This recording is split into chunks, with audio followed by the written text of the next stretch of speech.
A powerful morning to all the unbreakable ones. Good morning.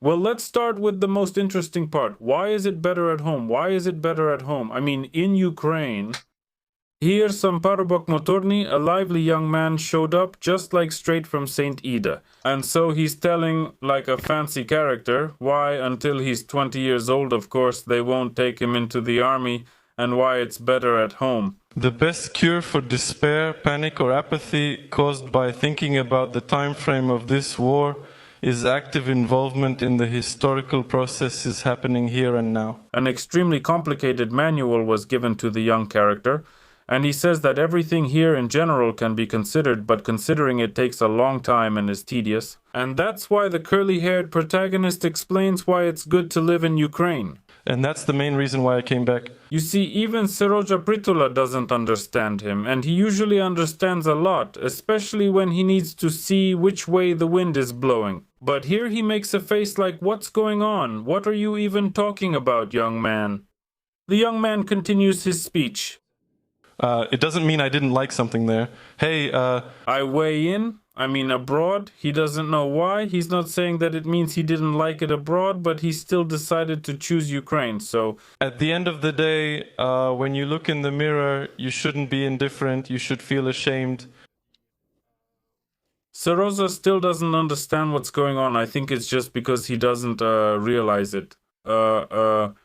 The point of the young man's speech, and the Ukrainian language is also difficult, real Ukrainian, not the one they use to communicate. And the curly-haired character just can't surprise the character who's, well, right in front of you. Seroja thinks like, damn, yeah, what are you talking about? Just let me speak in my native language. Authoritative. The pastry got stuck. I'm calling on people to return to Ukraine. And, well, the pastry, about 18 years old, let's say, is urging people to return to Ukraine and live their best life. An 18-year-old pastry can live their best life until about 23. After that, he suddenly becomes subject to military service. And after he becomes subject to military service, he is suddenly drafted into the army. And he becomes subordinate to certain people like Seryoja, who were a bit less lucky and didn't marry some kind of superwomen. But nevertheless, social mobility propelled them into positions where they can lead the masses. And accordingly, they lead them and build moats around themselves, build barbed wire fences, build all sorts of watchtowers staffed by other people. And they say, no, you won't get out of here, young man. The young man sits inside and thinks about all sorts of things. Well, and the curly-haired guy can still think about what to do while he's free. Will still think about it. Well, that is... I don't understand anything at all, but it's very interesting what's happening. Why? I can't figure anything out, as the poem says. Nevertheless, look, as for abroad, where probably this little cupcake came from in Poland, where he didn't like it, they are calling to ban the flag of the UPA, the Ukrainian Insurgent Army, and Nawrocki compares this flag to an element of Nazi ideology. Polish President Karol Nawrocki, during an event dedicated to the local day of remembrance for victims of military tragedy, called on the Polish parliament to pass a law banning the red and black flag in the country. The banner that was used by the organizations of Ukrainian nationalists and its military wing, the Ukrainian Insurgent Army. Nawrocki stated the following. These colors contain the entire ideology of the Ukrainian nationalist who killed Polish women and children. And the aesthetics of this flag supposedly echo the Nazi concept of blood and soil. As Suspilna reminds us, there is of course no evidence that the black and red flag of the UPA has anything to do with this component of such an ideology or originates from it. So look, here's how it turns out. Yes, as soon as some media outlet claims that this isn't true, we all probably think, aha, since some media outlet said it.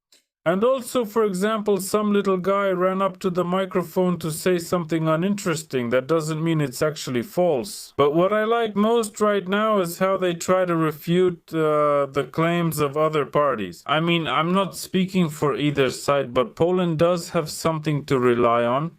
not even but people came to their country, and in their own regions, Ukrainian nationalists operated under the corresponding flag. Flags that were associated with certain events that led to the deaths of many people, many Poles. Ukraine says that's not true. Well, you have a cemetery, a whole cemetery of Poles. Go and prove that it's not true. Well, say that something happened there. But no, we just say it's not true and the Poles are supposed to believe it. Well, obviously that doesn't work.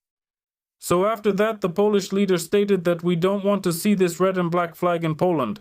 I will do everything to make sure it's not here. Nawrocki expressed hope that the Polish parliament would pass the appropriate law. We're talking, of course, about the presidential bill to amend the law on the Institute of National Remembrance and, by the way, the criminal code. What does that mean? It means that Ukrainians who wear this very red and black flag draped around their shoulders or necks will be deported to their homeland, as I mentioned in the previous video. The Poles, says the Polish president, do not blame the entire Ukrainian people, but the Bandera ideology and those who support these colors in the 21st century. He also mentioned that among the victims of Ukrainian nationalists were righteous Ukrainians. In addition, in Poland, they honored the memory of the victims of the Volhynia massacre, that massacre which, well, in Ukraine they say, no, it didn't happen, that's not true. Nevertheless, Poland marked the annual day of remembrance for the victims of this massacre, which was carried out during World War II by Ukrainian militants from the OUN-UPA. And here there can be no doubt about what Poland is saying. Because Poland, well, they have data, they have documents, they have archives. And if you say that's not true, you know, we're good people, come on, how can you say that? Well, of course, that looks strange. Accordingly, Nawrocki also stated, we do not agree to forget about the 120,000 Polish civilians, women and children brutally killed by Ukrainian nationalists.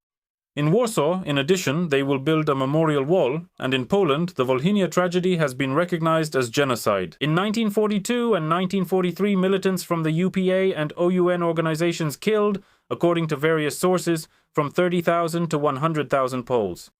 Mostly civilians. Well, and the fight against civilians apparently continues, only now also in Ukraine, in addition to what happened in Poland.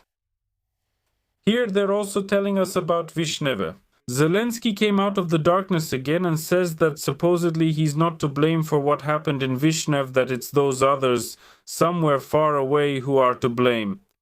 But Zelensky isn't to blame for anything. Let me remind you, the explosions in Vyshneve, not Vyshneve itself, are where the shells detonated. Some people say there were uranium cores there, and as a result, the detonation scattered them everywhere, and now there might be increased radiation levels there. Some people say those were just regular shells, but still, Vyshneve itself was completely blown apart, just scattered across the houses. There are only a few dozen houses left there that are more or less in a livable condition. But Zelensky states that the heads of two state enterprises acted in violation of the law, the decision of the Supreme Commander-in-Chief's headquarters, and their official instructions when they placed an ammunition depot in Vyshneve. He says the same thing on another platform, where he says that now these people are known and will be held accountable. Now it's over for them, he says. The specific officials are known, and the state's position is that each of them must be brought to fair accountability. Honestly, I don't know about the meaning of the phrase fair accountability. I guess accountability can also be unfair. In my opinion, it should always be fair because that's what accountability means in any language. That's exactly what it means. That's why all of this looks extremely strange. But, nevertheless. And then some other representatives of the Ukrainian authorities, like those little deputies, also speak out. But let's start with the person who doesn't say anything bad. Even the word person doesn't really apply to him. Just a certain specialist is talking about the tragedy in this very Vyshneve. The strike on Vyshneve, I'm talking about the fact that we had a huge explosion in Pavlograd. We had quite a big explosion, and I said there, I mean, how can you store what you were storing there, ammunition, in a place that's densely populated in Pavlograd? Well, at least under some pretext. I don't know. What do you think that pretext could be to relocate those people? or don't put the ammunition there. But the explosion was so big, just so you understand, in what's called the 55th district, right? There, nobody had any windows left, nothing at all.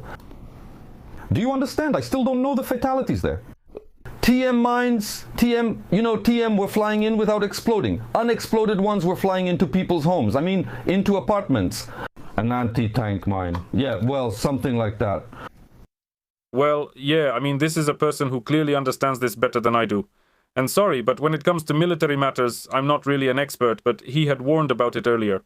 Nevertheless, Zelensky just found out about this now. Well, that's how it is. It happened, and it was guessed, well, it happens.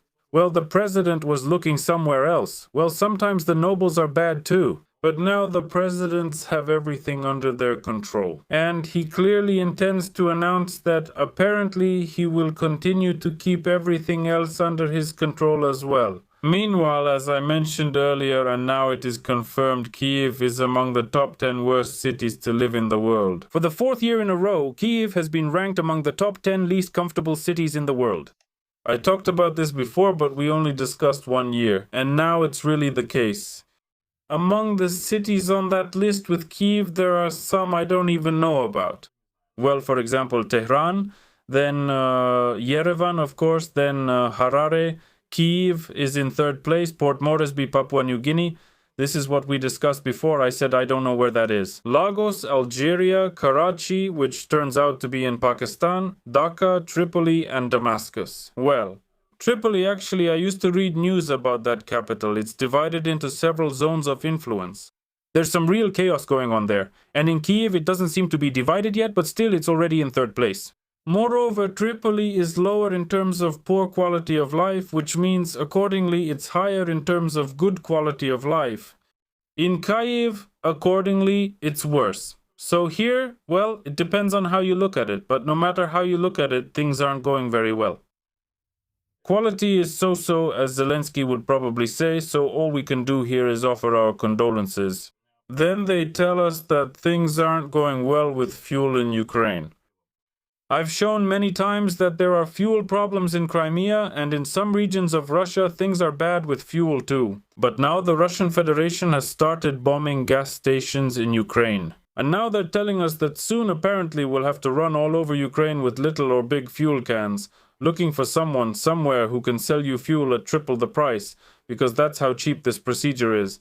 Subscribe. That's why probably we'll have some gas stations that are a bit damaged, well, somewhere without those nice, beautiful stores we're used to, without those long hot dogs. Cigar shops at the gas station, honestly, I don't know what he means, this Pirozhok, but apparently his status allows him to say that cigar shops at gas stations will be closed. Some little booths and pumps will be standing there. Because most gas stations have underground tanks, the tanks usually aren't damaged. The pumps and dispensers can be replaced. So we'll gradually have to forget about beauty. Well, and the person sitting in front of you in an expensive chair with expensive glasses. I still remember I was told about these glasses that the blue reflection means they're multi-layered. And since they're multi-layered, there's basically nothing cheap about them. And this person is telling us about it so calmly with some kind of laminate on the wall. People used to hang carpets or something, but now it's laminate. He's telling us that, well, nothing good will come of it. There may be little pumps and likely some canisters for sale along the roads. And people will either trust or not trust the sellers of these canisters, refueling because there's no more gasoline or diesel. He says this with such an expressive face, with every facial muscle working overtime. Well, and I guess he probably has his own generator with some kind of tank that will last for a long time. Because, well, you immediately remember all sorts of people like Kira Ruda who live in the US and come back to Ukraine when they need to act like know-it-alls or remind people about themselves.